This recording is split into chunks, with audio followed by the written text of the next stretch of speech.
तर नीट पेपर फुटीच्या मुद्द्यावरून आदित्य ठाकरे यांनी भाजपवर जोरदार टीका केली। भाजपसारख्या देशद्रोहींना सत्तेबाहेर खेचणं गरजेचं आहे असं त्यांनी म्हटलंय।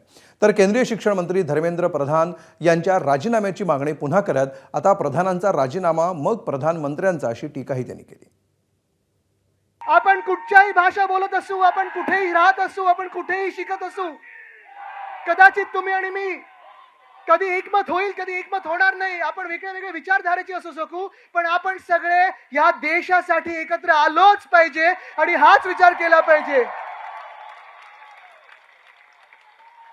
की जी देशद्रोही पक्ष आहेत, भाजपसारखे या देशाला संपवणारे पक्ष आहेत, त्यांना बाहेर काढणं गरजेचं आहे। आम्ही अंधभक्त राहू तर ह्या देशाच्या मातीचे राहू, आम्ही अंधभक्त राहू तर आमच्या छत्रपती शिवरायांचे राहू, आम्ही अंधभक्त राहू तर शाहू फुले आंबेडकरांचे राहू, आम्ही अंधभक्त राहू तर महामानव डॉक्टर बाबासाहेब आंबेडकरांचे राहू, ज्यांनी संविधान दिलं।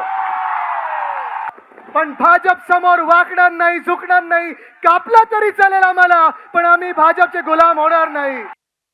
देशात आता सगळे जे युवा उतरलेले आहेत ते धर्मेंद्र प्रधानचा राजीनामा मागत आहेत। देश के युवा बोल रहे हैं कि आज मंत्री प्रधान का इस्तीफा मांग रहे हैं। अगर मंत्री प्रधान थोड़ा उल्टा किया जाए तो क्या होता है? ये भी मांगने में हम कम नहीं रहेंगे।